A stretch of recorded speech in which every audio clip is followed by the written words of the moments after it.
All right. Hopefully this should work. This video is brought to you by CuriosityStream. Get access to CuriosityStream and my streaming service Nebula when you sign up using the link in my description and the code SarahZ. If you've ever been on the internet and expressed any kind of opinion at all, you've probably had some commenter you've never met before demand you debate them and prove your worth in the free marketplace of ideas. Yeah, I've had that happen not only on the internet, but also in real life. I think a lot of a lot of people who know me from Twitch and Discord probably think of me as a very like polite, non-confrontational person. I do get into debates sometimes, but when I was way younger, I used to be like basically an IRL debate bro type of guy. Like I was pretty much very contrarian and not afraid to just say my contrary opinions to people whenever they came up.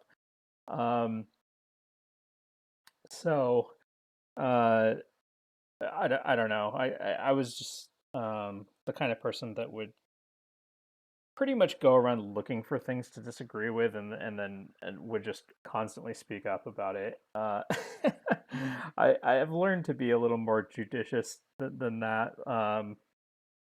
As I've gotten older. But it's still fun to let that side of me come out once in a while. But I don't know. I'm kind of I'm thinking about the fact that she says that this is something you'll encounter on the internet. So it makes me wonder, like, do most people not encounter very much disagreement with people that they know in real life? And yeah, I just don't know the answer. I've always encountered that both in real life and on the internet, but I don't know. I should probably ask around. Well, let's see what else you got to say.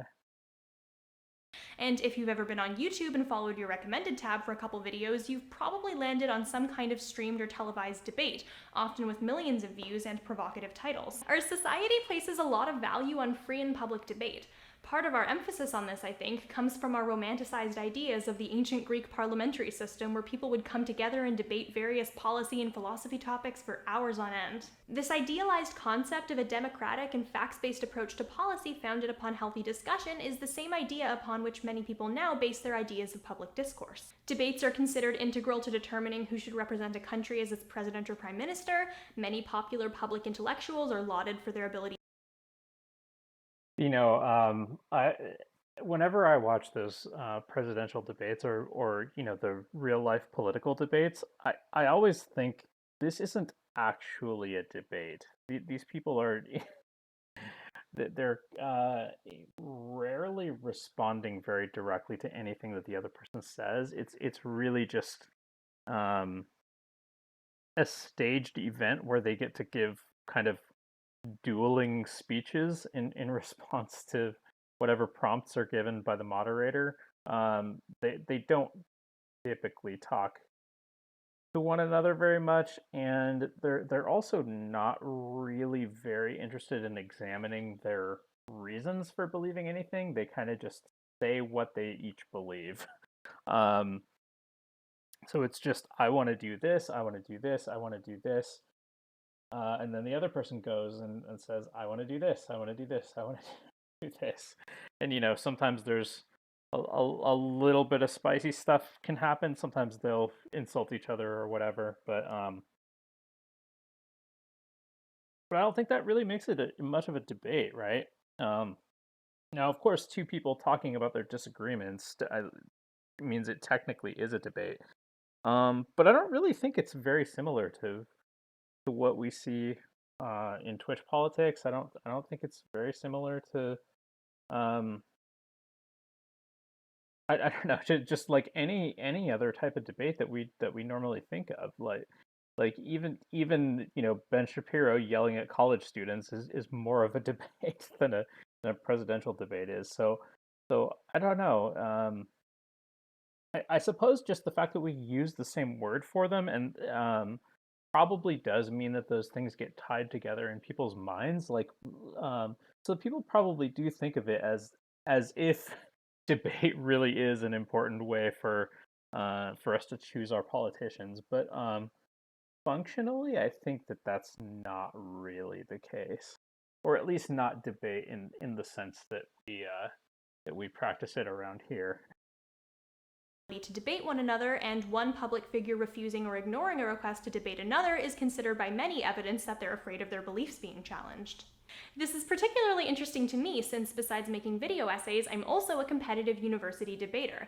For the last 2 years, I was the president of my university's debate society, and I'm now in an administrative role in my country's national debate organization. I'm just gonna say right now, I love it. Within my university debate society, part of my job is to train novices to win debates, and I've both competed in and judged in a lot of competitions across the country. It's interesting because the kind of debate I experience in a competitive setting is very different than the kind I see popularized online. It's kind of like the difference between going to a fencing tournament and sword fighting a stranger behind a Denny's at 3 in the morning. The way debates are considered by many people to be this ultimate determiner of someone's objective correctness is a little concerning to me as someone who's won a good number of debates arguing for things that are, frankly, absolutely terrible ideas. In this video, I want to talk about a few things. First of all, I want to talk about what we can actually garner about a person from watching them debate, and then I'm going to make my case as to why most of what we currently consider debating probably shouldn't be happening in its present form. So I'm going to call back to something that Flo Trace and I were talking about on Wednesday. Uh, I'm of the opinion, I think Flo Trace is too, that it's not actually the case that we should go around saying that debates as we know them shouldn't be happening. I think they should. But her other point, though, about people looking at debate as if it were an objective measure of a person's correctness, I think she's right about that, and I do think it is a problem. Yeah, just because somebody wins a debate definitely does not mean they're right. And if somebody loses a debate, well, that does mean something went wrong, but it doesn't necessarily mean that their take was wrong. It could just mean that they failed to explain it. Another thing that's noteworthy is a lot of times when two different people disagree, they can just both be wrong, and and one of them defeating the other one in a debate really doesn't mean that anyone there is right. Um, yeah. Finally, I'm going to talk about the positives we can take from doing debating as a whole. Watching someone debate is so interesting because I think how someone debates says a lot about them as a person. Do they wait their time to speak or do they speak over others? How do they respond when asked a difficult question? Is their rhetoric focused mostly on the arguments at hand or do they try to change the topic when things get dicey? Oh, hey, Yamato. Um, so, uh, so Yamato says, "Hello. I think I have the conversation is the best approach. You don't necessarily have to be aggressive when it comes to debates. Simply disagreements with a calm conversation could be enough." Yeah, absolutely. Particularly when you're talking with somebody one on one, I very much agree that that's the case. Now, when you have these panels with like 8 or 9 people up there, things start to be very different because in order to even participate real actively in a panel, you pretty much have to just be a little bit aggressive and be willing to speak up and talk over people and I don't know. It's weird because in a one-on-one conversation, I feel like the polite thing to do is to listen a lot and just pay a lot of attention to what the other person says, give them room to speak, let them say their own opinion, don't try to speak for them, things like that. But on a panel, a lot of that stuff just gets reversed because I think if I just sit there and listen on a panel, I'm not really doing what I was invited there to do. I'm not creating content, right? So that doesn't mean that I'm just gonna go crazy, say all kinds of dumb stuff, and just be, bad faith as people call it in Twitch. Um, I'm not trying to do that, but I do feel like I need to be more aggressive than I would ever typically be in a one-on-one conversation. By the way, Yamato, I'm glad to see you around. I hope you're doing well today. What I don't think you can glean from a debate is how correct someone is. I mean, if you're debating a truism like do squirrels have 8 legs, pretty much no amount of flashy verbal tricks is going to make you sound correct. But when it comes to policy debates Man, or I contentious I I think she's wrong. Wait, so like, the squirrels have 8 legs. She says no amount of verbal tricks could make you sound correct, but I think I can just do it on the spot. Like squirrels is plural. That means more than one squirrel. And if you have two squirrels, that each have the typical number of squirrel legs, then squirrels have 8 legs. It's a verbal trick, but I don't know. I mean, now I'm trying to figure out, is it just that her example wasn't that good, or is it actually the case that you could just use verbal tricks to, I think it's maybe somewhere in between. Um, like her example happens to coincide with with something that I could just think of off the top of my head to to argue for it. But I think you can use verbal tricks to argue for things that aren't true. Not that it's like trivially easy to do that, but I do think it can be done. Um, all right, so then she says, when it comes to policy debates and topics, a good rhetorician. topics, a good rhetorician can make any variety of ideas sound convincing. If the argument is like, should we ban people over 65 from voting, you can probably invoke a lot of fancy tricks discussing the future of humanity and long term decision making that sound really great and convincing in theory, even though in real life we're talking about taking people's human rights away. Conversely, if someone is arguing against a really bad idea, but they're not super experienced with being put on the spot and they're stumbling over their words and can't immediately find the best answer to a question, they're probably not going to seem very convincing, even if in actuality their ideas are completely correct. Another thing I think is worth mentioning is that when it comes to debates with an audience, the goal is generally not to try to convince the person you're debating with so much as another third party, like the public or a judge. Um, you know, I, this has me wondering, like when people are listening to a debate or watching it, I wonder how much people even care what the topic is, or or are even following um, the substance of what people are saying, as opposed to just the performative aspects, right? Usually, the way I think of it is that both of those things are going on at the same time, right? That people will be paying attention to the substantive stuff, but also the performative stuff at the same time. But but the way she puts this, I don't know why it provoked this thought in my head, but um, but yeah, I suppose there might be some people who just do not care whatsoever about about the substance of whatever's being debated, or are really there just for the performative stuff. Uh, hmm.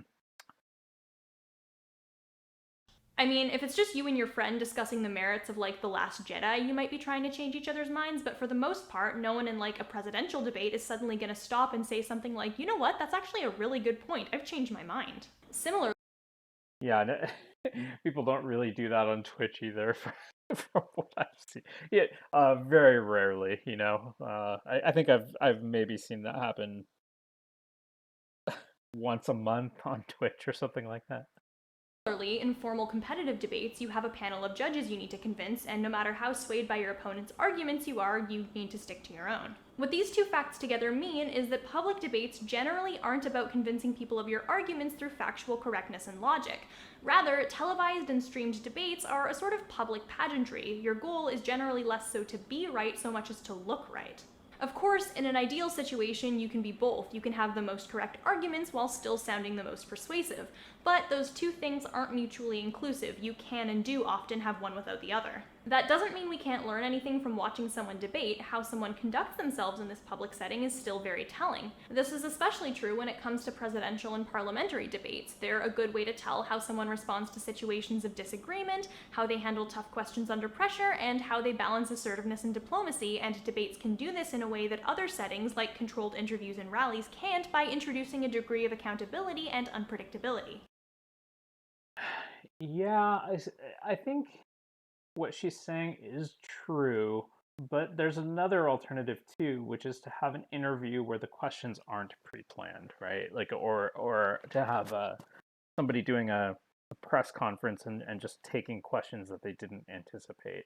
And I think that that can have a lot of the same advantages that she's ascribing to debate, and perhaps even more so because if there's an interviewer or a reporter that's specifically there to interrogate a candidate, I think they're going to be approaching it in um, with a critical eye to the person's views and explanations in a way that a political debate opponent just isn't going to do. Because in a political debate, like if you have two presidential candidates, um, what they're mostly there to do is to promote themselves. They're mostly not there to scrutinize the other person. They'll take a couple of shots at the other person, but I think an interviewer can actually scrutinize a politician better than an opponent can most of the time. And this is like assuming that the interview is actually not pre-planned, that they're not given the questions ahead of time or anything like that. So in some sense, I suppose you could say uh, that kind of interview that I'm describing, where there's a lot of scrutiny applied to a candidate, it is kind of a debate, but I don't think it's the what she's talking about really. I think what she was talking about was the idea of two candidates on a stage side by side, uh, debating, and as we call it when we have presidential debates, um, but not really debating, right? Just the whole like performative dueling speeches thing. Um, I don't know. I'll just go on with the video. I think this is a valid enough reason to have these debates in and of itself, so long as they're understood for what they are and winning one isn't treated as synonymous with being right. But how about when we're not talking about figures we need to decide whether or not to elect into public office? What about, for example, public intellectuals debating one another on the best economic system, or YouTubers having live stream debates about representation on TV?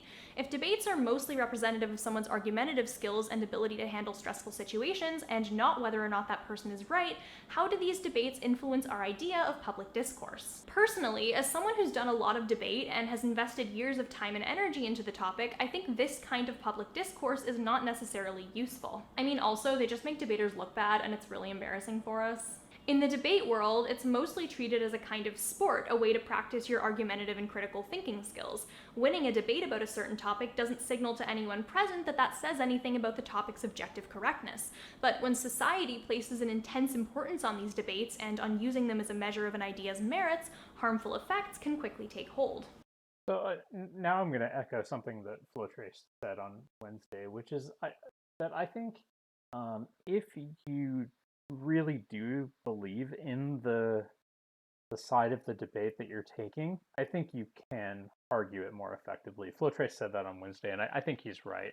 Um, so it's uh, now what she's saying is not complete nonsense here. Like of course it's true that a very skilled debater can take a point that they don't believe in and make it sound much more persuasive. But I think there's a limited degree to which they can do that, right? Like of course we can all imagine, the best debater out there taking a point they don't believe in and just steamrolling a poor debater who's actually correct with an opposing point, right? Um, but but now if you kind of switch things around so that the really good debater has the correct point that they really believe in, and the bad debater has the poor point that they don't believe in, I think it really is noticeably different. The degree to which that person's likely to get steamrolled. Um, I don't know. Yeah, this seems like the kind of thing that I would be interested in research about. Like I could imagine setting up kind of a psychology experiment or something um, and then just I don't know, observing the way that people react to the same two debaters, depending on which side of the particular argument that they're taking. Many people will watch a clip of someone destroying or annihilating certain viewpoints in a debate and conclude from that that that viewpoint has just been proven objectively invalid, and to me, that's kind of concerning. That's not Yeah, that's totally true. People definitely get a lot of validation for their viewpoints from seeing from seeing them perform well or perform poorly in a debate. Not to say good, well handled, and quality public debates don't exist. Certainly, I think they do. Unfortunately, though, I think they kind of make up a minority of what we're seeing right now, which is why I would advise anyone to be extremely careful if they're either planning on watching a debate between public figures or if they're being asked to debate someone. While this isn't universally true, and I'll get back to that later, I think there are often better ways to critically engage with these ideas than the public debate format. I want to give you examples of how these debates between public figures can affect public discourse in ways that are useless at best and actively damaging at worst. First, I want to give you an example of how the public performance of debate can impact. Useless at best, though. Um, no, I don't. Man, the way she's phrasing that seems really misleading. Like, I get that she's specifically talking about the cases where debate is bad, and if she's only talking about those cases, then she could say that the best among those cases is when debate is useless. Um, but the way that she said it almost made it sound like debate in general, uh, like issue oriented debate in general is at best useless, and I don't think she actually believes that, and I certainly don't believe that. Empower people with persuasive rhetoric but flimsy arguments, even when they are in the wrong. And then I'm going to give you an example of how, even when you're in the right and you win the debate, you can still end up wasting your time or platforming harmful ideas if you're not very careful. I'd also like to clarify that I do support varied discussion with people I don't agree with. Many of my friends have very different perspectives than I do, and if I know someone is acting in good faith and trust them to be as respectful as I'll be, I'm usually happy to sit down and have a conversation with them.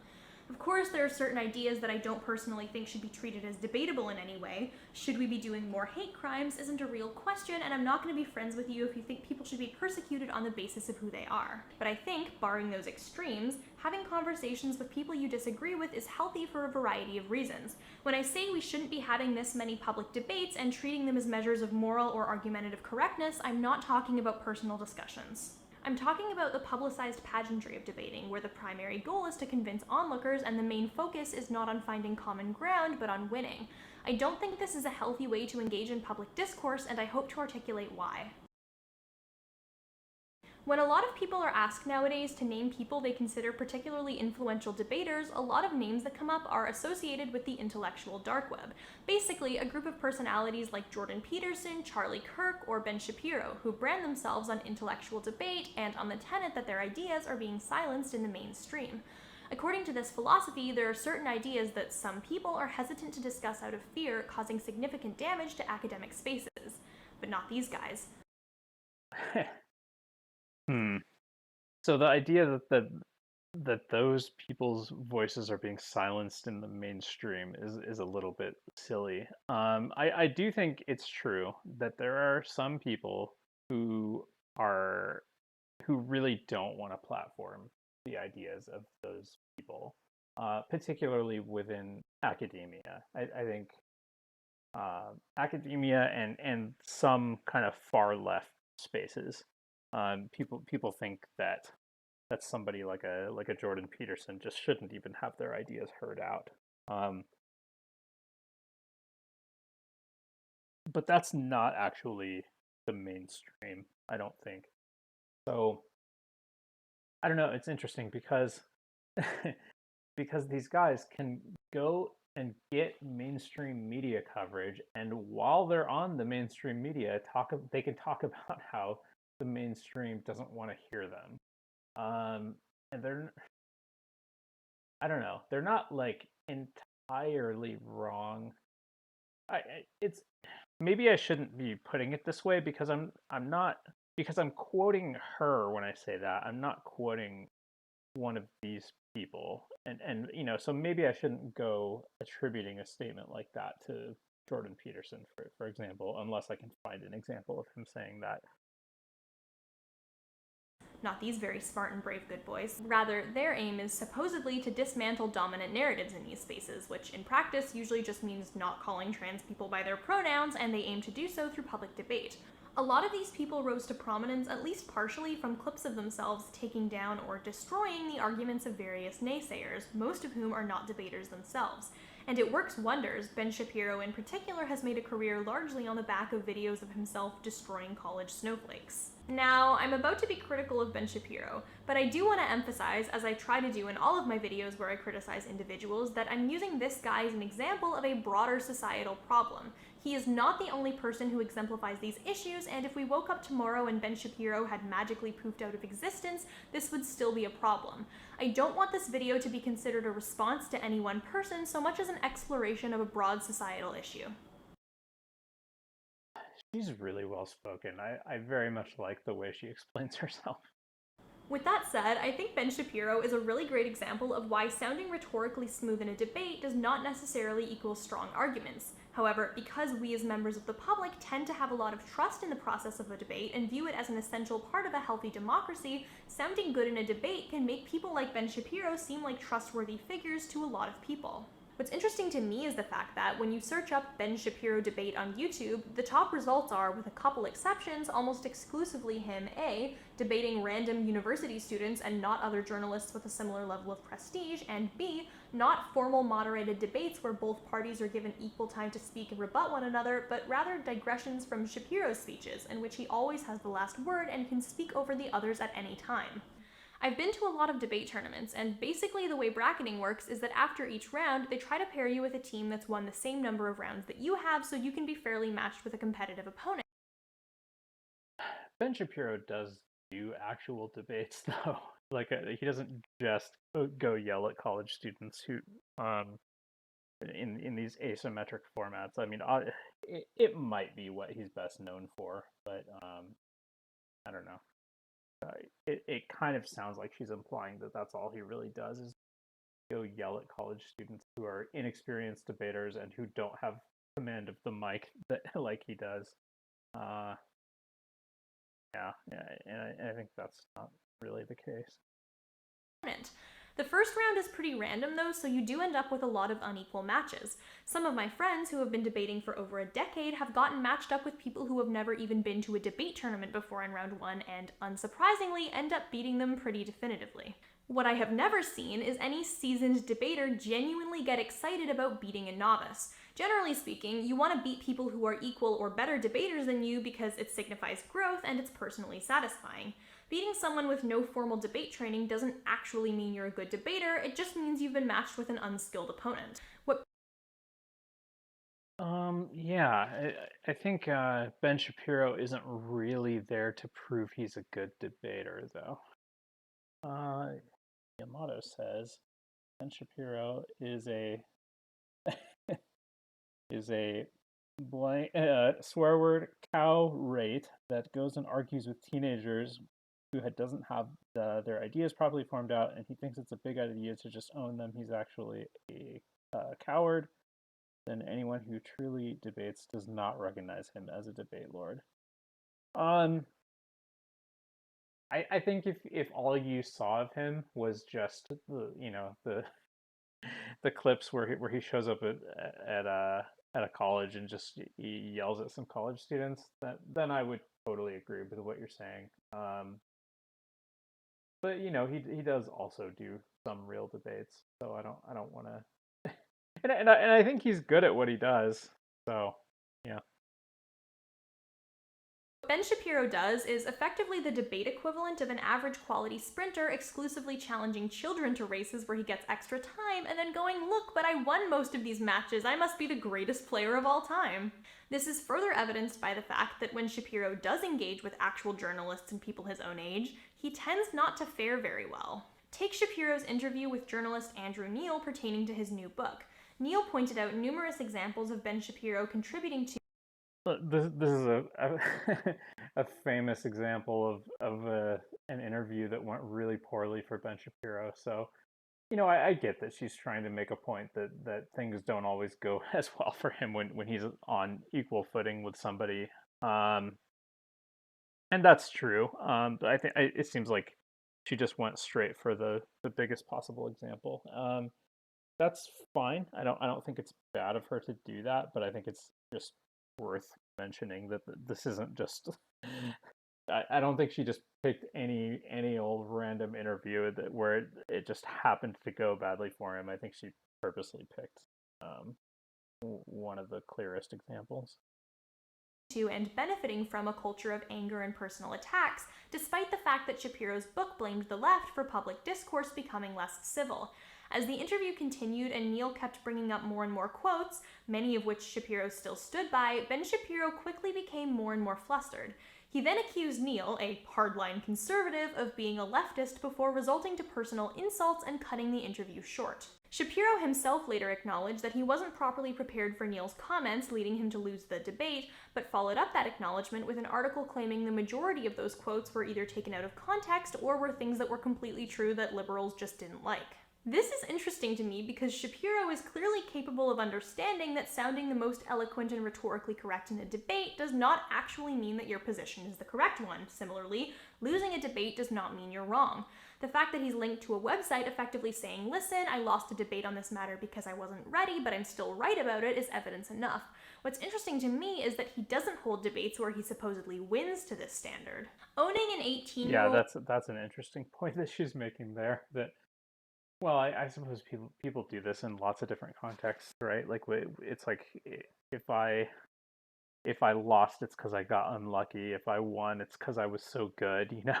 We've seen this in League of Legends a million times. But yeah, it's funny to think of Ben Shapiro in that same light that he is basically well, I don't know if he's explicitly said it ever, but he's certainly creating the illusion that he's super good at debating, because of the times where he wins, which he many times does. But then as soon as he loses one, it doesn't mean anything negative about him. It's just I don't know, a bunch of excuses. who didn't go to law school and wasn't trained in argument while you have the mic and most of the speaking time and only allow that 18-year-old to contribute to the conversation when it personally benefits you is extremely easy. And Yamato says Ben Shapiro is just a crybaby. Yeah, I pretty much agree with that. You can do it with any topic. That does not mean that you are actually correct, and it does not mean that you are a good debater. But the fact that Ben Shapiro continues to make destroying college cucks or whatever a significant part of his brand signifies that not only does he get a lot of validation out of these debates, he seems to think winning them makes him correct. I mean, he probably does get a lot of validation from them, but I tend to think he's probably motivated largely by money to do that. He's got a very successful career that he's made out of doing these kind of performances. So, regardless of him getting validation, I don't know. It's funny to describe his motivations in those terms and just not point out that he's uh, making a business out of it. Correct. But even more so than this, even in these conversations with 18-year-old college students, Ben Shapiro is still not actually a good debater. I mean, he imitates the aesthetics of what he thinks good debating is, he talks very quickly for long amounts of time and only allows his opponents to cut in when it benefits him. But these aesthetic flares are not a substitute for rationality or logical consistency, and he fails on these fronts repeatedly. In an actual competitive debate, each team has exactly the same amount of time to speak. You can't cut into or interrupt anyone's speech without their explicit permission, and each person has a designated time and space to say exactly what they want to say without being interrupted. That's quite a contrast to Twitch. Yeah. When I first started doing this show with Flowtrace, I asked him a whole bunch of questions related to the rules of competitive debate and how that works and how how the contrast with Twitch debates manifests in terms of like how do our conversations go differently from competitive debate conversations. Yeah, he had a lot to say on the subject. Flutrace has a background as a competitive debater. Yeah, he had a lot to say about that. I thought it was really interesting.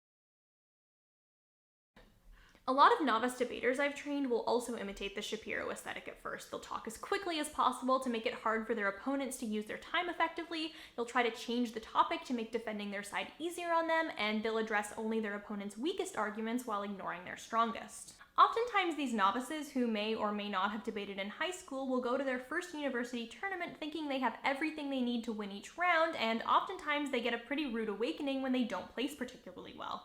Any judge worth their salt will quickly steer them in the right direction, and most learn pretty quickly that you actually need to address your opponent's strongest arguments with logically consistent rebuttals. Watching Ben Shapiro debate reminds me of these novices, but because he's not a real debater and these aren't real debates, there's no external figure to point out that his arguments are inconsistent and aren't particularly strong. I'm going to use a specific video of his to showcase my arguments here, and I chose this video to be fair to Ben Shapiro. The video has mostly positive comments, a pretty good like to dislike ratio, and Shapiro himself seems pretty proud of it. It's not considered one of his worst moments, it's considered pretty par for the course for him. It's a pretty average already, example so of the kind of debates he engages in the regular, which is why I chose it. So, throughout this video, he makes a lot of bad points that get cheers, mostly because they sound like quick, snappy zingers, not because they're well thought out arguments. Let's just look at one clip of Shapiro destroying a student regarding trans issues. Because for all of human history, boy meant boy and girl meant girl. Boy did not mean girl. And if I call you a moose, are you suddenly a moose? Okay, if I redefine our terms. No, yes, that's right. Men and women are a completely different thing. This is true. Have you ever met a man or a woman? They're completely different. Here's one example of what I'm talking about. The student Ben Shapiro is debating is criticizing him for not accepting trans people as the gender they say they are. Ben Shapiro responds by asking her if we should claim someone as a moose because they identify as one. She says that's completely different, and he responds with, exactly, men and women are completely different, and then moves on without addressing her point. This moment in particular strikes me as really disingenuous because surely Ben Shapiro and his audience know that when she says that's completely different, she wasn't talking about the difference between men and women. Yeah, there's a lot of that kind of thing on on Twitch as well. I mean, this is a particularly clear example of it, I suppose, but there's a lot of people misconstruing one another's arguments in order to further their own. And it's really hard to tell whether they're doing it on purpose or not. I can only imagine that they are sometimes doing it on purpose. I usually tend to think that that it's not on purpose, that they're just so caught up in trying to argue their own point that they just automatically interpret things in that kind of a way. But yeah, yeah, this is something that drives me crazy when I listen to Twitch debates or when I participate in them too, and it happens especially a lot on channels just because there isn't really a lot of time for hashing things out back and forth, and if two people have that kind of a misunderstanding with one another, it's very likely never going to be corrected. Or in a long form one-on-one conversation, it can actually be corrected.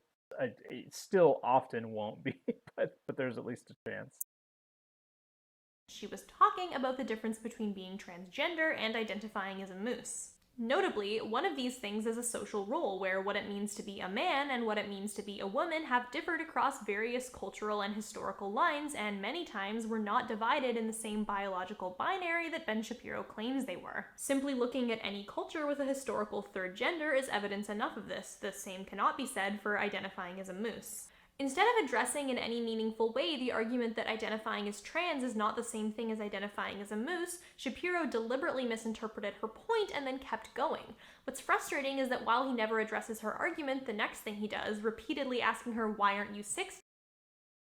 Yeah, I don't really think he was even trying to address her argument. I mean, I think he's there to just, push his own argument and use her as a foil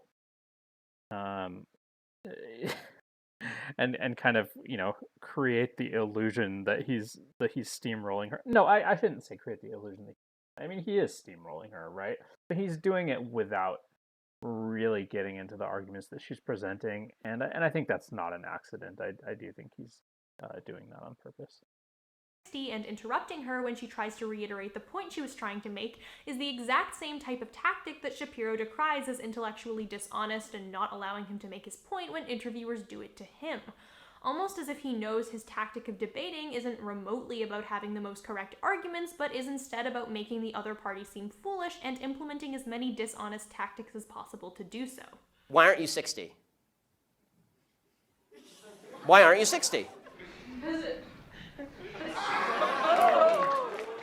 And why can't you identify as 60? What is the problem with you identifying as 60? It's not the same as gender. You can't just... You're right. Age is significantly less important than gender. Even Yamato says, I find it really weird that he goes to college students and takes advantage of them. Like I said before, a lot of these kids are still forming.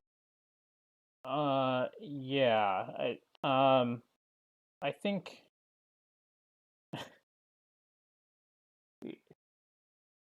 I think it's a very deliberate choice when he does that. I think he's purposely going to a setting where, first of all, he can get a lot of attention for doing what he's doing, and secondly, where he can do it without a lot of strong opposition. Even then, his argument is not particularly good. Citing age as something biologically determined that has no roots in society or culture is not a very good argument when I'm 21 in Canada but 22 in Korea. Sure, how many years someone has been alive on the planet? The Korean age thing is interesting. I learned about that several years ago because I was learning to speak Korean. So for anybody that's not familiar, I'm going to try to explain how it works. So the way that we count age in the West is it's basically like how many full years on the planet have you lived since you've been born, right? So so let's say, if you're born on the 1st of December, then 1 year later, the next 1st of December, you turn 1 year old. Before that, you're not even one. And then the following 1st of December, you turn 2, and so on. You have the same birthday every year, and your age basically gets rounded down. So like I'm 42 right now, and that's because the amount of years I've been alive on the planet since I was born is greater than 42, less than 43, right? So what they do in Korea, it's not that they round it up, it's that they look at how many calendar years have you been alive during, right? So if you're born on December 1st, Koreans immediately count you as 1 year old, like the day that you're born. And then when January 1st comes around, 1 month later, Koreans will now say that you are 2 because you've been alive during 2 calendar years. But in the West, we would say you're not even 1 yet when Koreans would say you're already 2. So your Korean age is pretty much always going to be 1 to 2 years older than your Western age. Yeah, I don't know. I thought it was pretty interesting. They do still have birthdays in Korea. Like they will still celebrate the day that they were born, but they don't tick up their age on their birthday. They tick up their age on January 1st. Everybody is now one year older. It is a biological thing, but how we choose to categorize it and make laws based on those years is social. Being alive for, say, 15 years in some places means you can drive a car, and in some places means you can't.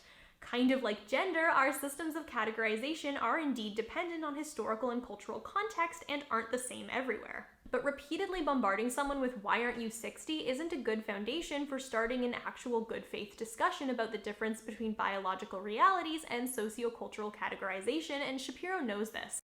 Yeah, well, he isn't even like trying to have a discussion with the girl. He's just doing a stage performance and using her as a prop. He's not trying to be right, he's trying to win. I mean, he himself has said that the only reason he would ever debate someone is to verbally humiliate them, and the emphasis on winning that public debate places on these exchanges doesn't exactly help.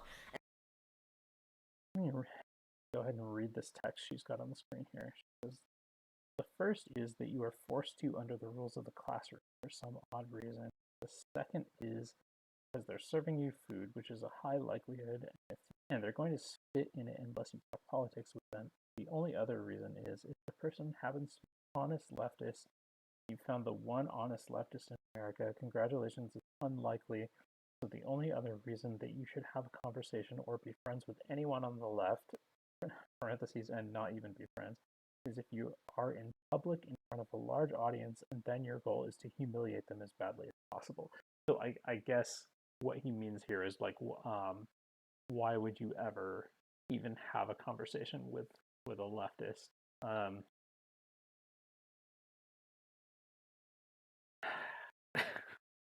this is I hate what he's saying here. I assume these quotes are directly from Ben Shapiro. I hate them. Especially when you can win without actually being correct. And besides bad arguments, when we do get into cold hard facts, It's funny also when he says the thing about you found the one honest leftist in America, and when the very stuff that he's doing is not exactly the epitome of honesty. not correct about those either. The idea behind the transgender movement as a civil rights movement is the idea that all of their problems would just go away if I would pretend that they were the sex to which they claim membership. That's nonsense. The transgender suicide rate is 40%. It is 40%. And according to the Anderson School at UCLA, it makes no difference. There's a study that came out last year. It makes no difference, virtually no difference, statistically speaking, as to whether people recognize you as a transgender person or not. At one point, he brings up the fact that the trans community has a disproportionately high suicide rate, claiming that it has nothing to do with how trans people are treated and everything to do with that being trans is somehow intrinsically linked to suffering. The study he cites, Suicide Attempts Among Transgender and Gender Nonconforming Adults, does find that 41% of trans people attempt suicide. Shapiro also claims that, according to this study, whether or not trans people are accepted as their gender has no relationship to their suicide rate, and that he cannot find any study that suggests this is true. This is debunked in literally the very first page of the study he cites, which... Oh man, this is going back to a couple of the conversations I've had about the impact of bringing studies into debates, because that's a thing that happens on Twitch a lot. And for the most part, I think it's a net positive. I do think that we should care about evidence, and we should value it, and we should look at it and do our best to understand it. But on the other hand, the fact that that we're not actually reviewing the evidence during debates, we're just summarizing the evidence during debates, leads to a bunch of problems. Because first of all, it's often the case that one person shows up to a Twitch debate having evidence in their back pocket that they haven't shared with the other participant. And when that's the case, and when they then bring it up during a debate, the result is that everybody kind of just has to take their word for it, because it's rarely going to be the case that people have time during a panel to go read the study, make sure that they're representing it correctly, and make sure that it's a study with good methodology and all that kind of stuff. So it ends up being a case of just like, hey, here's a thing that that good evidence exists for this claim that I'm making, but and I'm gonna present it in such a way that it sounds really convincing that I have this good evidence, but maybe I do and maybe I don't, and you can't actually tell. You just have to take my word for it. and I don't know. I find that really, really frustrating. And I think a lot of that would be mitigated if the participants in a debate um, shared studies with each other before going into it. Um, so then there's still some other problems with that, because uh, if different people went onto a panel discussing a study, but then the audience hasn't seen the study, then the people in the panel are going to be talking about a whole bunch of stuff that the audience um, isn't privy to and probably isn't even directly interested in. All for the sake of relating it back to a topic that the audience is hopefully interested in. So I'm not sure that it would really make good content. Um, but setting the audience aside, I do think it makes for much better discourse. And this is a standard practice in courtrooms, for example. You know, if you have the prosecution and the defense each get to bring their own evidence, but they have to share it with each other before they bring it up in a courtroom. They don't just show up at a trial and go, "Surprise! I have this evidence that you didn't know about." But on Twitch, that happens all the time, and I don't know. Flowtrace and I have kind of an ongoing uh, back and forth on this particular thing, because I keep bringing it up with respect to Not So Erudite, um, who does this on almost every panel that she's on, and for the most part, I think it's a good thing. I'm glad she does it. I don't want her to stop doing it, but there is kind of a price we pay for it. Um, yeah, I don't know. I'm not sure what the prescription is exactly, because I don't know if it's realistic to just get everybody to share all their studies before a debate happens. I don't know that we can ever realistically arrange that, and I certainly don't want to tell people that they just shouldn't be bringing studies to panels at all. I think that would be even worse. Um, yeah, I don't really know. Um, well, I suppose that's why it's still an ongoing discussion. Which finds that trans people who experienced rejection, discrimination, harassment, or social isolation had a significantly higher prevalence of suicide rates than those who did not report experiencing those things. Literally, this is in the summary on the very first page. There is no way you could have missed it. Later on in the study, they also found that people who reported that strangers could not tell that they were transgender had a far lower suicide rate than the average, almost like there's something about how people are treated when others recognize that they're trans that makes them more likely. Back up. I didn't have time to read that text that she was showing. Could have missed it. Later on in the study, prevalence of suicide attempts is elevated among those who disclose to everyone that they are transgender or gender nonconforming, 50%, and among those that report others can always tell, 42%, or most of the time 45%, that they are transgender or gender nonconforming, even if they don't tell them.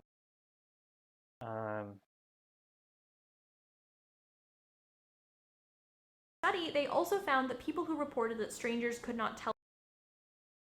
As can be seen in Table 6, lifetime suicide attempts were found to be lowest, 36% among respondents who said people can never tell they are transgender or gender nonconforming. Suicide attempts were reported by higher percentages of those who said people can always or most of the time tell that they are. So that is interesting. It seems like that doesn't exactly match up to the point that Sarah's trying to make here, but tell that they were transgender had a far lower suicide rate than the average, almost like there's something about how people are. Oh no, okay, never mind. Okay, so it does literally match up to what she was saying, but it requires a little bit of extra explanation to tie it back to the thing about Ben Shapiro. Treated when others recognize that they're trans that makes them more likely to attempt suicide. The suicide rate was also significantly. Yeah, so that's an inference that she's making. It's not really a fact that's presented in the study. Now, I do think it's a good inference. I think that what she's saying is correct, but I don't know. Like, when she earlier was saying that the thing Ben Shapiro said is debunked in the study, it wasn't exactly right. It's what it is he said something that contradicts the inference she made from the information in the study. Oh well, I still think she's basically right on the gist of what she's saying. Lower for participants who reported that their families accepted them after they came out. Shapiro is telling a bald-faced lie here, but the problem is that unless that student was expected to whip out her phone in the middle of the argument and Google and read the whole study, there's no way for Shapiro to be fact-checked on this, even if he did let her speak. The way Shapiro primarily engages with ill-prepared students, calls these speeches debates, and then revels in the success he gets from these videos being labeled as like, Shapiro... Revels is the word, not revels. Yeesh. Oh man, that's an unfortunate frame that I paused on.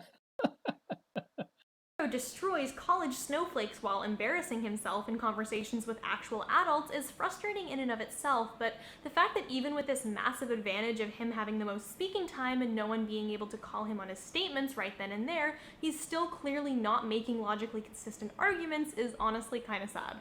But even more than that, it's evidence of how engaging in debate with people who appear to be skillful rhetoricians but still espouse inaccurate and harmful beliefs can screw you over and make you out to be a ridiculous person, even if you're completely right.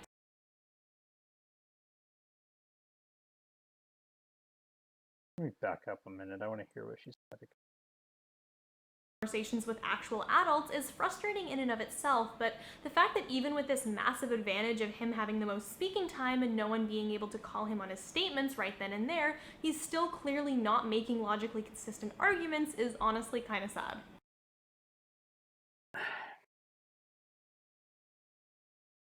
It's a weird way of framing that, what she just said, like as if your ability to make logically consistent arguments should depend on that circumstance. I don't think it does.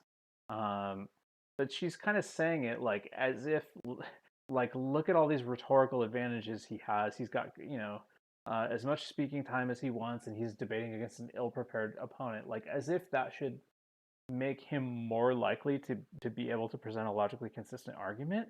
But I don't really think that makes sense.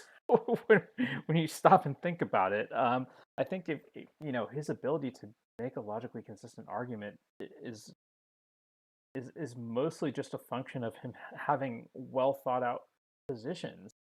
But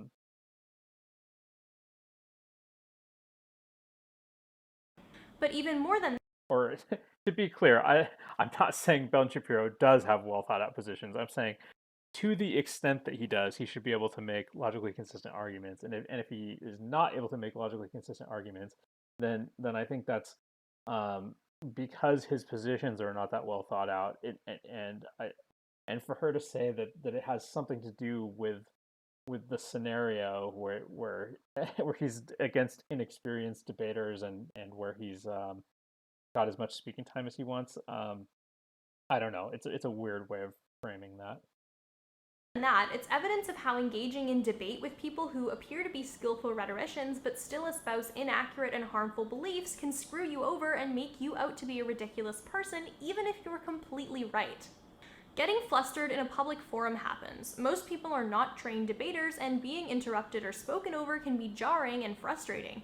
But in this type of informal debate where looking fancy trumps logical arguments, a lack of immediate...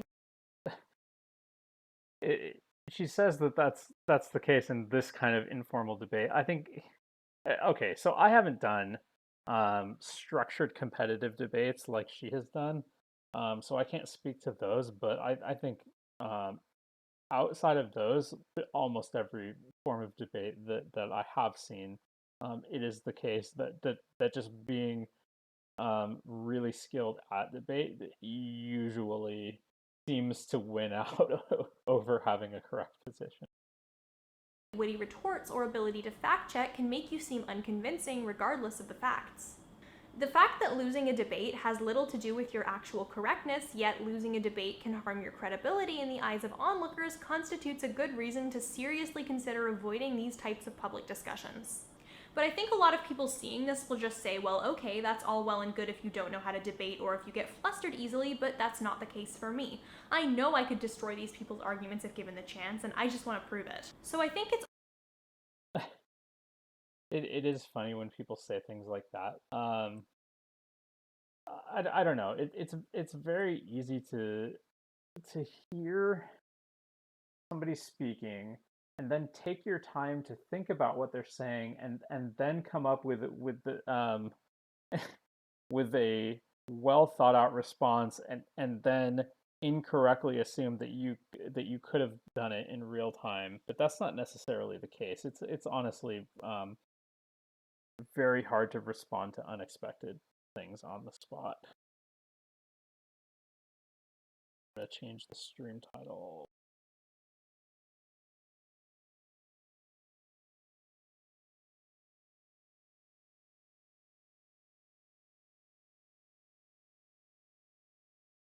also worth looking at what happens even when you win these kinds of debates and how even when the right side comes out on top, it doesn't necessarily translate to the changing of hearts and minds that we want it to.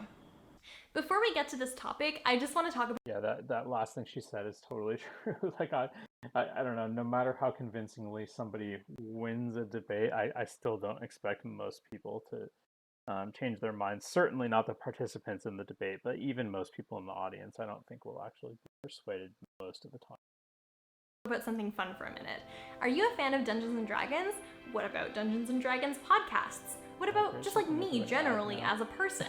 Maybe you're a fan of one of those things but are not a fan of the other, or maybe you're curious about the other. Well, boy howdy do I have an offer for you. And that offer is that you should listen to Trials and Trebuchets, which is a 5th edition Dungeons and Dragons podcast featuring me and some of my friends.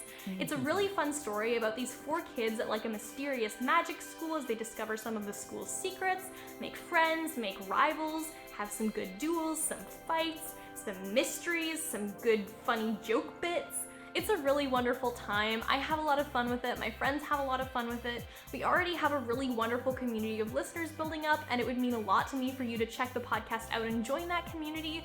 D&D, TNT. That's not our catchphrase. Well, it is now.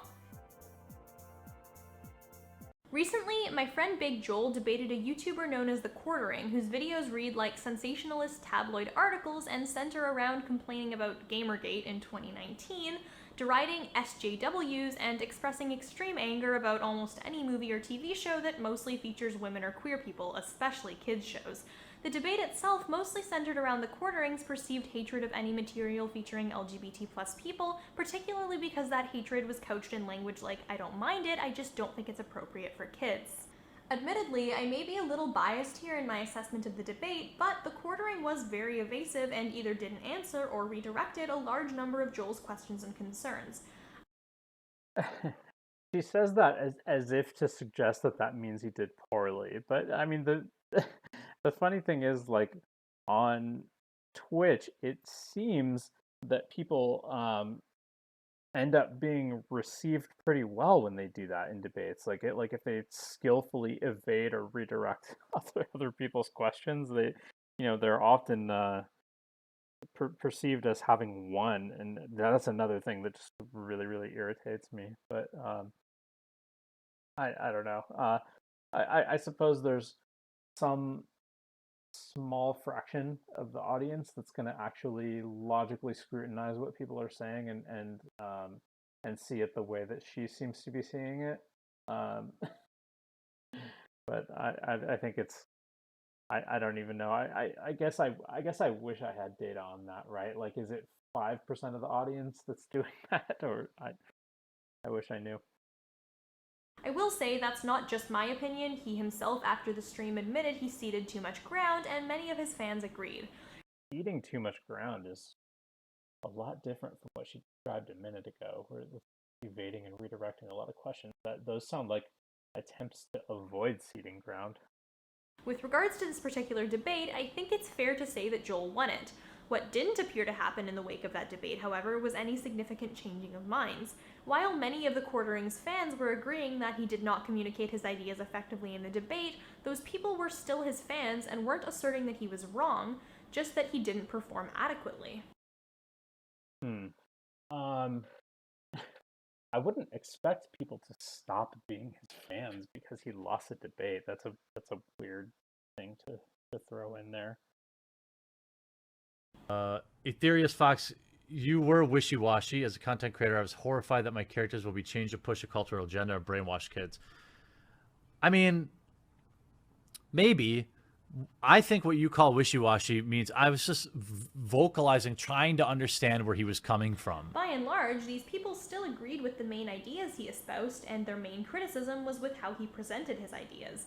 Not only that, but after the debate ended, he refused to give Joel access to the footage so he could review it, taking it off of YouTube immediately afterwards and not responding to requests of the footage for over a week. As it turns out, the quartering forgot to erase the footage on Twitch, but regardless, it means that the conversation, who got to see the debate, the framing of the debate, and the last word of the debate was controlled entirely by him. Because the quartering controlled that conversation and that debate took place mostly on his own platform, he was effectively able to negate Joel's good faith efforts and bury the evidence. Joel himself has said that he feels like debating the quartering was a mistake, and I agree. And this whole good faith, bad faith distinction that people talk about all the time in debates is really triggering to me. I really hate this kind of like this kind of mind reading stuff where it's like I'm gonna ascribe good or bad intentions to my opponent. It just really bothers me when people do that. One of these days I'm gonna have to think about a better way to explain that, because when I've tried to tell people about this before, I don't think I've adequately gotten it through to them, but I still think I'm right about what I'm saying. So here I am, kind of doing the thing that she's accusing the quartering of doing, right? Of sticking to my belief, regardless of it having not played out well in a debate. And that's not to say that I think I've like lost a debate about this. I don't think I have, but I don't know.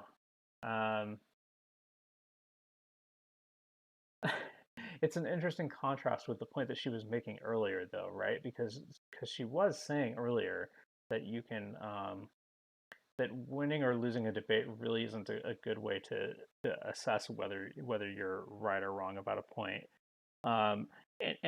And you would think, like, if people recognize that fact that she was pointing out earlier correctly, then when they lose a debate, they wouldn't really take it as a serious refutation of their point, and when they win, they wouldn't take it as a serious vindication.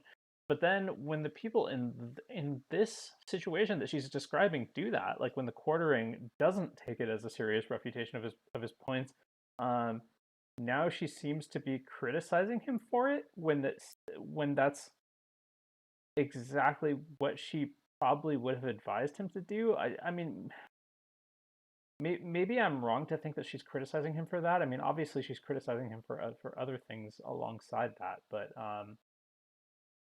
I mean, maybe her point here is just that that the quartering seemed to recognize the thing that she was saying earlier, that having lost a debate really doesn't do anything to negate his points. So maybe her whole thing is just maybe her whole point that she's trying to make right now is just about the uselessness of debates as a strategy for changing minds. I don't really know. Not because Joel did anything wrong, but because even though he was right and won the debate, the quartering effectively wasted his time. Even if the debate had wasted his time, I mean, that seems like a super weak criticism. I mean, sure, I suppose it's true that if you do a debate expecting a certain result out of it and then you don't get the result you're looking for, that you could see that as a waste of time. It's not wrong, but to say that that you shouldn't have done a debate just because of the time it takes up, yeah, I don't know. That seems really weak. happened on Joel's channel, and even if the two had acknowledged that they weren't likely to change each other's minds, I think the harms of debating this guy still would have outweighed the positives. For one, it would give him an unnecessary platform to further make claims that attack certain groups, like implications that seeing gay characters on TV is inherently bad for children. so she's going into the platforming thing here. Yeah, I think that this is like mostly not a good argument that she's making. Well, I haven't heard the entire argument yet, right? But I've heard many other people make similar arguments to this, where they say that that debating somebody with a harmful opinion is really just platforming their opinion and giving them more opportunity to spread it around. And that's not completely wrong. But when you're talking about somebody who's already a big content creator who already has their own platform to begin with, I think it's way less true. Now it is true that you could marginally add to their platform. You're giving them a little bit of extra discoverability. You're exposing some people to them who wouldn't have otherwise seen them. So it's not completely wrong, um, but I don't know. Particularly when those ideas are ideas that are just in widespread circulation anyway. I find it hard to take that very seriously. I do think it's a different story when you're talking about ideas that are not already widely known and people that are not already widely known. I know some people don't like the idea that certain views shouldn't be given platforms, but ultimately I think all interactions are kind of a matter of determining what to platform. Yeah, I don't think it's actually possible for us to unilaterally decide whether an idea or a person gets a platform like that, right? So if somebody like the Quartering just has the opinions that he has, and he's already spreading them to lots and lots of people. No person, by debating him or not debating him, really can deplatform him effectively. Um, even if YouTube kicked him off, it still wouldn't completely deplatform him. But that would, although obviously that would go a lot farther than just a person choosing not to debate him. But yeah, I don't know. I think people who are concerned about platforming, who make the kind of argument that Sarah appears to be making here, um, they often present these kind of arguments as if they're overly convinced of their own power to control another person's platform. Yeah.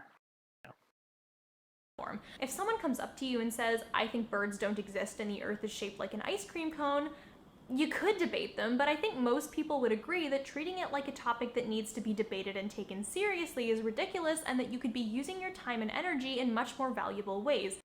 Yeah, so like I agree on what she's saying here, because those are ideas that are just not widely believed already. But if you had an idea that is somewhat widely believed, like flat Earth, for example. Now, of course, vast majority of people do not believe in flat Earth, but there's enough people out there that do, that it's worth debunking.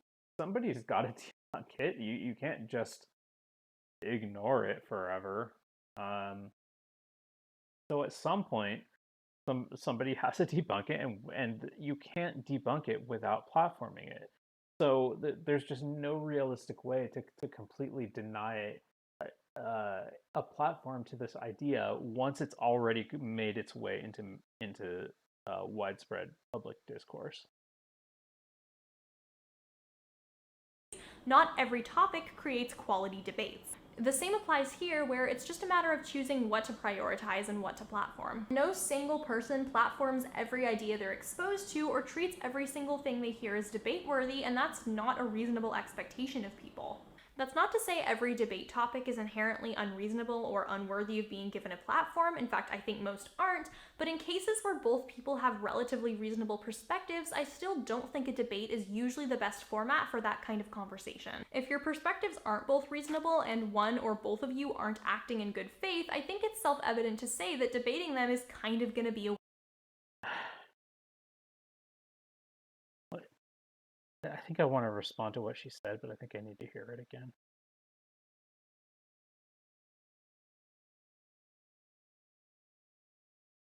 Same applies here, where it's just a matter of choosing what to prioritize and what to platform. No single person platforms every idea they're exposed to or treats every single thing they hear as debate-worthy, and that's not a reasonable expectation of people. That's not to say every debate topic is inherently unreasonable or unworthy of being given a platform. In fact, I think most aren't, but in cases where both people have relatively reasonable perspectives, I still don't think a debate is usually the best format for that kind of conversation.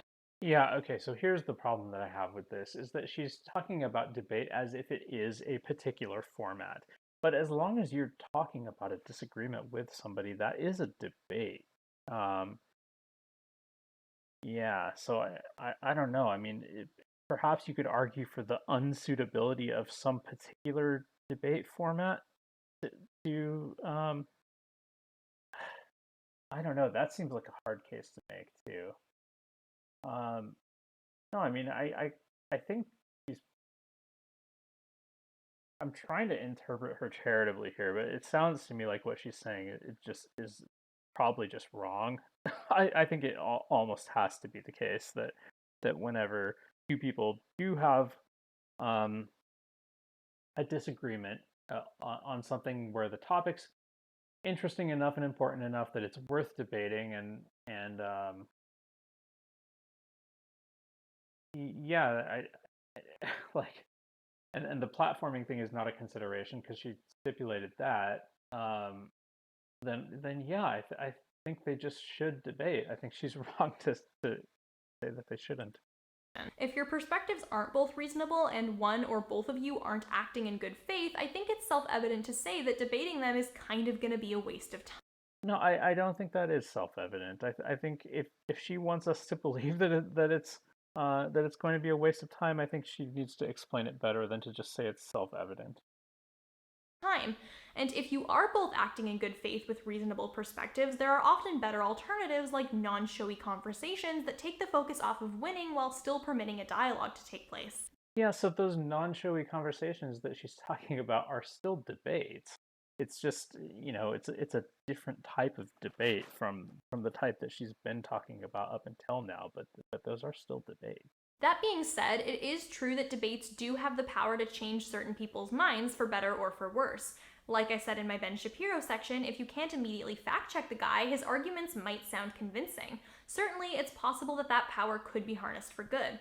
One YouTuber, who made a particularly profound video about how he was pulled out of his hateful beliefs, cited watching a live-streamed debate wherein some of his own beliefs were challenged and debunked as a jumping-off point for further questioning his views. Yeah, this is something that that always comes up whenever we're talking about Destiny, right? Like, because Destiny has gotten a lot of credit for supposedly de-radicalizing a lot of people with extremist views by being really effective in debating against, like, Nazis or communists or whoever it is. Um, and it's so hard for us to ever be sure how true that is or how common that is, but or if some of those people would have changed their minds anyway if Destiny had not come along. but but I think I mostly do believe it. I think it is true that debate is a fairly effective way at pulling people out of those kinds of things, because, okay, for one thing, it's going to expose them to people who are used to being in echo chambers and not having their ideas challenged are going to be exposed to a bunch of challenging ideas. Another thing is that a lot of people's belief structures kind of revolve around trust and authority, and the idea that that the people and the ideas that they believe in either mustn't be challenged at all, or that they can't be challenged effectively. And and when those people or those ideas are challenged effectively, it can shake them up. Um, and that alone, I think, is a really compelling case for debate as a method of changing minds, even if it fails the vast majority of the time, which I think it does, um, the fact that it's capable of producing significant changes some of the time really does matter. And I think there's also a lot of cases um, where it can produce smaller changes more commonly, right? Where somebody might soften up their position a little bit because one part of it was challenged effectively, even if the gist of it mainly wasn't.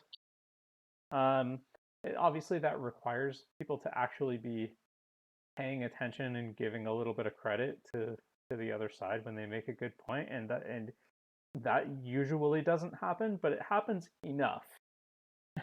I think it happens enough that that it's one of the reasons that debate is worth doing. I don't want to claim that debates are never able to change people's minds or that it's impossible that someone can use the format of public debate for doing good. And it is true that if you have the rhetorical ability to make your points sound compelling and convincing, debating with people you disagree with could help expose their audience to your ideas and do some good. But a lot of factors need to be present in order for that to be the correct decision. You need to be a genuinely skilled rhetorician with good intentions. You need neutral. I don't actually think you need to have good intentions. um, I think if you're a genuinely skilled rhetorician, and you're just right about the point that you're arguing, I don't think it actually matters that much whether you have good intentions or not. I think you could have a good effect even with bad or neutral intentions.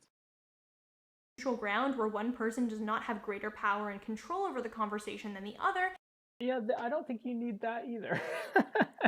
No, that thing about having neutral ground where people have approximately equal power in a conversation, I do think that that's generally a good thing. It facilitates better discussions, but the good effect that a debate can have in terms of like persuasion or education doesn't actually depend on that, I don't think. And when it comes to beliefs that could have genuinely harmful effects if given a platform, the benefits of this debate to society in general should vastly outweigh the potential harms. Vastly? Yeah, I just don't think that's the case either. Of course, you have to believe that the benefits outweigh the harms in order for anything to be worth doing. But vastly outweigh, like, I don't think anything she's said so far justifies that. I mean, maybe she'll go ahead and make a case for this afterwards, but yeah, I don't know. In my opinion, these caveats don't tend to apply to the majority of these sensationalized public debates, which mostly end up being either ineffectual by wasting people's times or actively harmful by acclimatizing people to misinformation that's masked in pretty words. Granted, debates aren't the only way that grifters can couch lies and pseudo-intellectual nonsense to make them seem more palatable. Yeah, that's a thing that we talked about on Wednesday a whole bunch. Like, of course, it is true that people can lie in debates. They can use debates to spread misinformation. They can they can even if they mean well, they can spread misinformation just by being wrong but sounding persuasive while doing it. However, like she just said, all of those things are possible in other forms of public discourse too. Like a video essayist can do all of those same things. It's not just in a debate that can happen. But because debate is considered such a cornerstone of democracy as opposed to like saying your random shit on a blog somewhere, Because debate is considered such a cornerstone of democracy as opposed to saying your random bullshit on a blog somewhere. This doesn't seem like a good point to me either. I mean, it's kind of true that debate is considered a cornerstone of democracy, but quite a lot of different forms of media are considered cornerstones of democracy too, right? Like press conferences and interviews and newspaper editorials. I mean, those things are all cornerstones of democracy as well. Um, so I don't like like I'm not sure debates are more of a cornerstone of democracy than newspaper editorials are, and in both of those cases they can be used to spread misinformation or to just I don't know, rhetorically make the case for what turns out to be a bad take. Um, so I don't I think I just don't agree with the point she's making here. It gives these ideas a greater facade of legitimacy. Thus, generally speaking, Does a debate really give an idea a greater facade of legitimacy than other forms of media, though? I think under certain circumstances it can, because of the thing that she was saying earlier about how people who are perceived to have won a debate um, will um, okay, like if you have an opinion and then you see somebody debate that opinion and they appear to win, it does you do get some kind of like vicarious vindication of your opinion out of it in a way that you don't necessarily get from a speech or a video essay or a newspaper editorial, or at least not to the same degree. So I can buy that a little bit. Um, but but debate has also another interlocutor there that exposes you to opposing ideas at the same time. And even if they do it weekly, weekly as in WEAK, like they do it ineffectively, that can still be better than having no one there to oppose that opinion at all, which is what you typically would have with a video essay, a newspaper editorial, or a speech or whatever. Like even a poor interlocutor um, can be better than no interlocutor at all. Um, but I don't know. Like it's really hard to suss out like when is that the case and when it's not the case. But yeah, I think I just don't agree with her about this, or at least like she seems to be maybe overreaching a little bit. I think there can at least be instances where she's right that a debate can legitimize bad ideas in a way that some of those other forms of media um, either can't do as easily. I think there can be examples of that, but she seems to be saying it at like just as a general rule, and I don't think I can buy it as a general rule. I think we should choose to restrict our participation in public debates to those that meet the aforementioned parameters, and we should be devoting similar time and resources to other forms of educative outreach, which, depending on your message and audience, could look like anything from YouTube videos to in-person community engagement. Yeah, so what she was saying earlier, the parameters that she's talking about, she was saying that debates should be limited to topics that are worth platforming, um, participants that engage in good faith, and they should take place on neutral ground where neither person has disproportionate power over the other. Um, and ideally, I would like for all those things to be the case. But I think um, in instances where we fail to live up to those ideals, where there is a power imbalance, or um, where there's a topic that we a topic like flat Earth or something, where we wish we didn't have to platform it, or where somebody's not doing a great job um, interfacing with what the opponent has to say. I'm not convinced that that means that the debate shouldn't happen at all. Um, I feel like that's not enough information for me to reach that conclusion. I do think there are debates that should not happen, but I think just the fact that the circumstances of a debate don't live up to the ideals that she's setting out, that's not enough for me to say that debate should.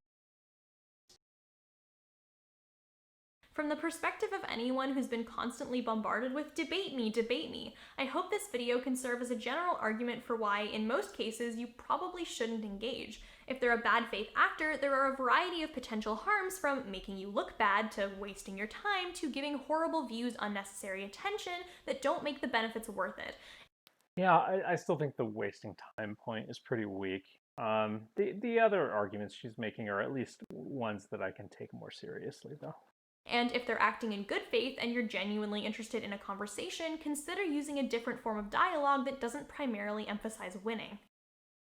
Yeah, but that different form of dialogue still is debate.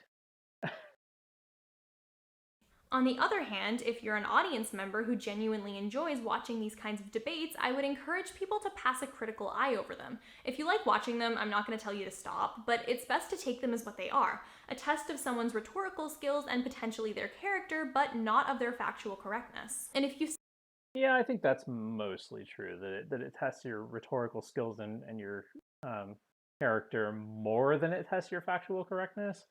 But to some degree, I think it can expose weaknesses in your factual understanding of a topic. see one public figure refuse to debate another, don't take that as a sign of their cowardice or fear of hearing another opinion. There are a lot of valid reasons to refuse. Yeah, so this is another thing where I think she's mostly right, but not entirely right. So she says if somebody refuses to debate, don't take that as them being cowardly or refusing to debate. Well, because there are other reasons that they could be refusing, and that's true. There are other reasons, but I think sometimes it is the case that they're afraid to debate.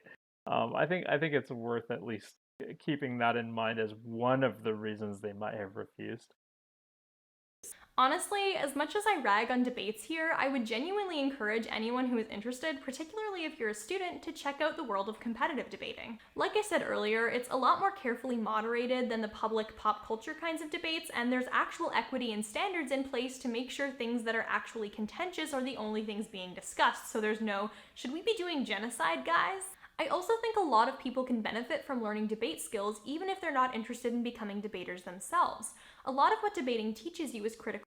Yeah, I really, really like the point that she's making here. I think it's true that that it's very valuable for people to learn to scrutinize ideas and particularly to scrutinize their own ideas, rather than to just um, believe whatever they think at face value, without wanting to subject it to criticism. And I think that debate skills can be applied in a the skill set that makes you good at debates is very similar to or at least overlaps significantly with the skill set of scrutinizing your own ideas. Thinking skills. If you're arguing against someone who's really good at fast talking and verbal switcheroos, you're going to have to learn very quickly to get to the crux of their argument so you can figure out how to refute them. In a world where we're unfortunately exposed to a lot of misinformation in the place of quality arguments, an activity that enables you to better identify and combat it is really helpful. It's also just great for improving your confidence and communication skills, and I can attest to the fact that it's honestly a lot of fun as long as you take it for what it is. Yeah, so given all the advantages of debate that she just mentioned, plus the fact that it can succeed at persuading people away from bad ideas or toward good ones, and it can be educational as well.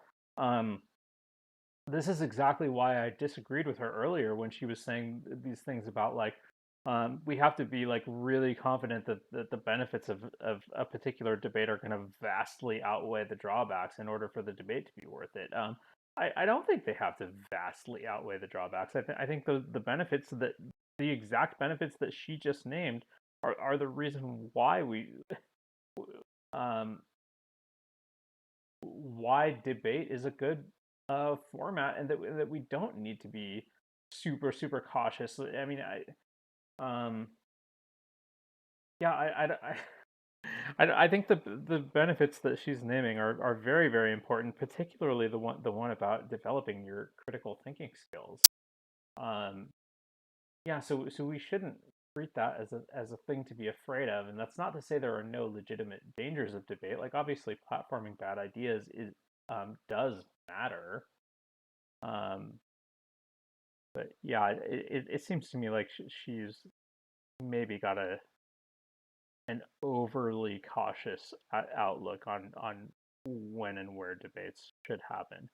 But it's interesting that she doesn't have that same thing, with regard to competitive debates. I mean, she seems to be very confident that competitive debates are living up to the standards that she set out earlier, which she's got experience with them, so I'm willing to believe she may be right. Like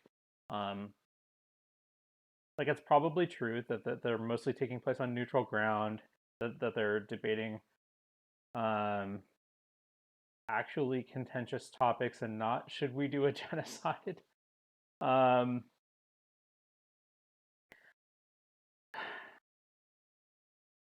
yeah, and that the people who are doing it are doing it under the understanding that their performance is going to be scrutinized logically in such a way that they can't win just by being um by being flashy and illogical. um well, whatever, I've already responded to all that stuff earlier.